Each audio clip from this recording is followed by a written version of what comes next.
Origin Energy chief Grant King has hit back at critics of coal seam gas, saying the industry can produce its energy in an environmentally and socially sustainable manner.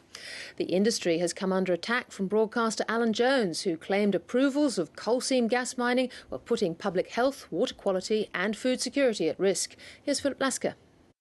Hydraulic fracturing is spreading across the globe. It's amazing that what took Mother Nature millions of years to build can be destroyed in a few hours with a piece of heavy machinery. The images from American documentary Gasland gave momentum to opponents of natural gas drilling who focused on the harm done to communities.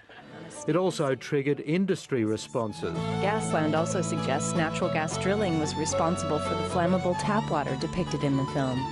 Fact, 100% wrong. The methane in the well was naturally occurring.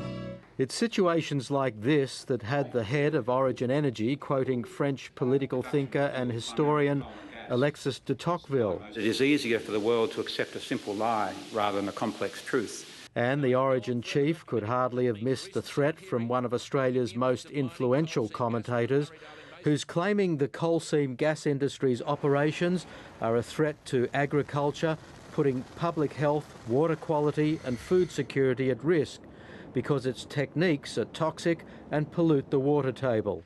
There has to be a moratorium until we find out the truth. The whole coal seam gas issue is completely out of control.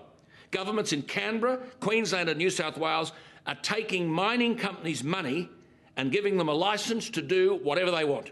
I think you should rely on the process. I think members of the community are entitled to rely, and if they're not aware, should be aware that there are very extensive processes with very extensive submission, technical, scientific, all forms of submission, community consultation involved. And when projects are permitted, I think the community can rely on them being quite acceptable in terms of the risks that they might pose to society. And what of the sovereign risk posed by vocal and influential opponents seeking significant changes to energy exploration?